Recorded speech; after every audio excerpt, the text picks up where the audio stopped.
Ei, hola, bon dia. Ostres, quin episodi més profund.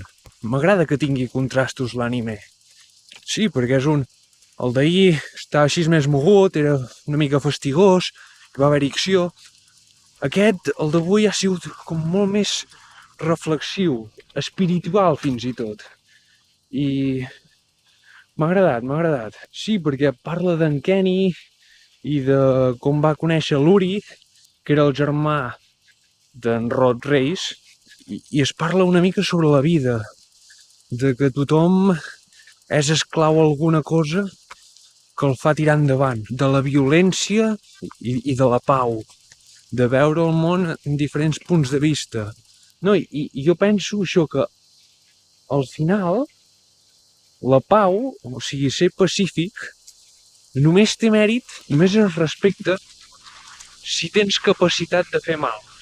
És a dir, en Kenny es fa amic de l'Uri, però perquè l'Uri l'hauria pogut aplastar, però no, el va perdonar. Si l'Uri no l'hagués pogut matar, en Kenny li importaria una merda, m'entens?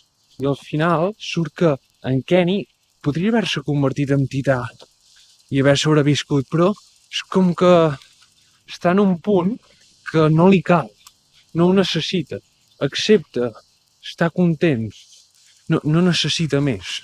Després confirmem que en Kenny és el tio d'en Levi i que se li ha de reconèixer que en Levi està on està gràcies a ell. Si no, hagués acabat mort com la seva mare, que quan l'he vist allà estirada al llit, jo he pensat, mira, sóc jo cada dia al matí quan m'he d'aixecar, que sembla que m'hagi de morir. I hi ha hagut coronació de la història, reina història, molt bé, que ha picat en Levi, Tanto, amb la història, no li fas cas i et fa un cop de puny.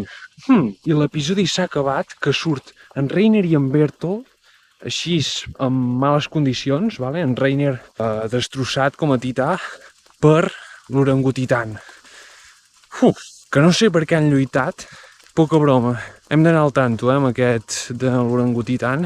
No el coneixem, pel seu aspecte, no el coneixem. És una mica John Lennon, no? No conec gaire en John Lennon, però m'ha donat aquesta sensació. Però en John Lennon no va fer aquella cançó de Imagine All the People. No quadra, Ja què farà. Vinga, ens veiem al proper episodi. Vagi bé.